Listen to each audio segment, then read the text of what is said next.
Welcome to the Deep Dive.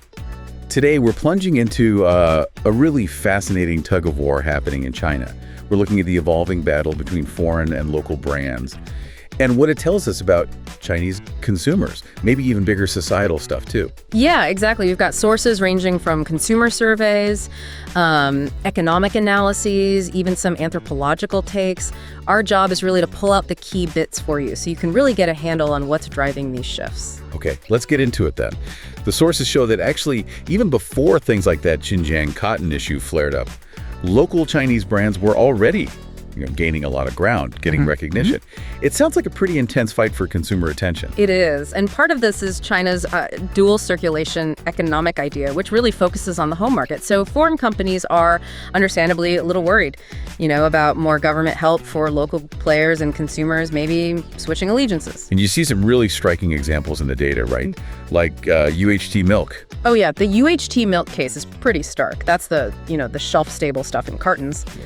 Back in 2016, foreign brands basically owned that market like 77%. Wow, dominant. Totally. But fast forward to 2020, and local names like Neijuan and Yili, they flipped it. They had over 2/3 of the market, about 66, 67%. That's a huge swing. What were the holdouts saying, the ones still buying foreign?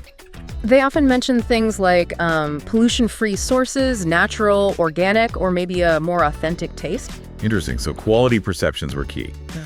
But that massive shift shows local brands really gain trust, even for essentials. Definitely. But it's not the same everywhere. While local brands are winning in areas like milk, foreign brands are still way out front in others. Think skincare, almost 86% preference for foreign. Perfume, nearly 87%. Baby food, too, over 75%. Okay, so quite different from milk. Why the difference there? Is it about, effectiveness or trust in those specific areas? That seems to be a big part of it. Yeah, good question. For skincare, people talk about more potent efficacy and just, brand fame and position. And for baby food, it really comes down to natural and organic perceptions and rich nutrition, safety, basically. Makes sense for baby products. Right. And foreign infant formula does incredibly well online, like on Tmall, one of the huge e-commerce platforms over there. They dominate the bestseller lists. But even in those strongholds, the local brands aren't sleeping, are they? Not at all. You've got newcomers or relatively new players like HFP in skincare or Perfect Diary and Florasis in makeup. They're gaining serious traction, often by offering what consumers see as a really good price-performance ratio, high value. And the numbers back that up. Yeah, one source showed local makeup brands grabbed 61% of sales on Tmall back in 2019, and that was after growing like 82%. Huge growth. So zooming out a bit, what's the bigger picture for the multinationals, the big global companies? Sounds like maybe some headwinds. There definitely are. Reports point to weakening demand overall in China. Big names, L'Oreal, Porsche, Mercedes, even Starbucks, they've seen sales dip.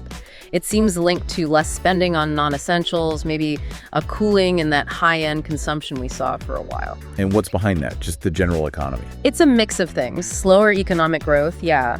Changes in the property market.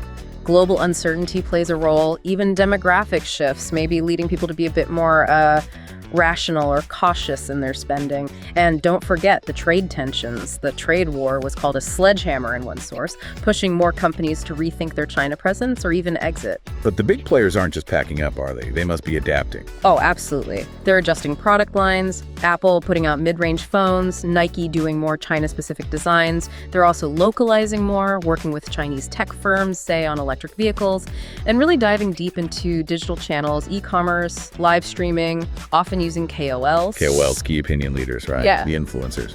Exactly. So they're definitely fighting to stay relevant and adapt. But the sheer intensity of competition, it feels like there's something deeper going on, too. Yes, exactly. And this ties into something really fascinating mentioned in the sources, this societal idea in China called involution, or Neijuan. Right, Neijuan. Originally, it was an anthropology term, wasn't it? Like processes that just spin their wheels and don't lead to real progress.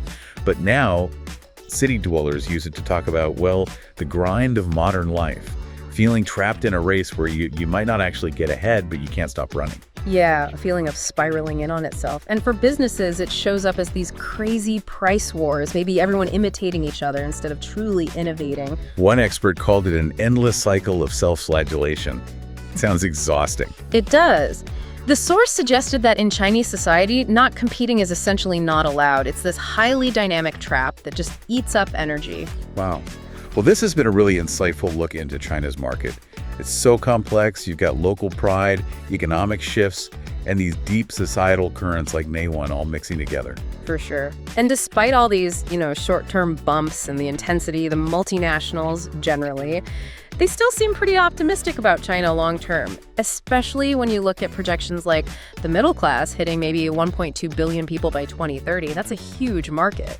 Which leaves us with a really interesting final thought, doesn't it? In a world feeling maybe more involutionary, more intensely competitive everywhere, could true success for businesses actually mean shifting away from just outcompeting everyone, maybe towards cultivating more of a craftsman spirit?